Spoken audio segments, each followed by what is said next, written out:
আজকে আমরা আলোচনা করব পেসিং কি, পেসিং কিভাবে নির্ধারণ করা হয়। পেসিং হলো অ্যানিমেশনের মুভমেন্ট বা ঘটনার গতি বা সময়ের মধ্যে নিয়ন্ত্রণ।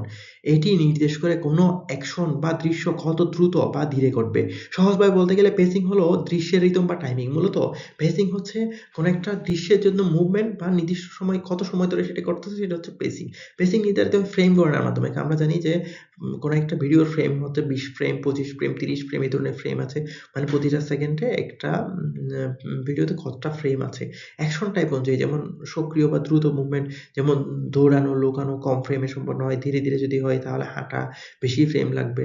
তাহলে স্টোরি বা দৃশ্যের ইমোশন অনুযায়ী যেমন উত্তেজনা বা অ্যাকশন দ্রুত পেসিং হইতে হবে। নাটকীয় বা আবেগময় যদি হয় ধীরে, ধীরে আস্তে, আস্তে নাটকীয় বিষয়টা আসবে যাতে ফুটিয়ে ওঠা যায় যে হ্যাঁ, এখানে একটা নাটকীয় একটা ব্যাপার আছে। তারপর হচ্ছে টাইমিং সার্চ সময় ব্যবহার যেমন অ্যানিমেটররা প্রায় পরিমাণ পেসিং নির্ধারণ করতে গিয়ে টাইমিং সার্চ বা এক্সপোজার শার্ট ব্যবহার করে যেখানে প্রতিটি ফ্রেমে অবজেক্টের অবস্থান এবং গতি চিহ্নিত হয়। সুতরাং আমরা জানি পেসিং বলতে আমরা জানি মুভমেন্ট বা ঘটনা বা সময়ের নিয়ন্ত্রণ। মুভমেন্ট ঘটনা এবং সময়ের মধ্যে যে নিয়ন্ত্রণ সেটি হচ্ছে পেসিং। পেসিং এর মধ্যে ফ্রেম গণনা, অ্যাকশন টাইপ অনুযায়ী এবং স্টোরি দৃশ্যের ইমোশন অনুযায়ী এবং টাইমিং সার্চ ব্যবহার করে সাধারণত পেসিং করা হয়। ধন্যবাদ সবাইকে।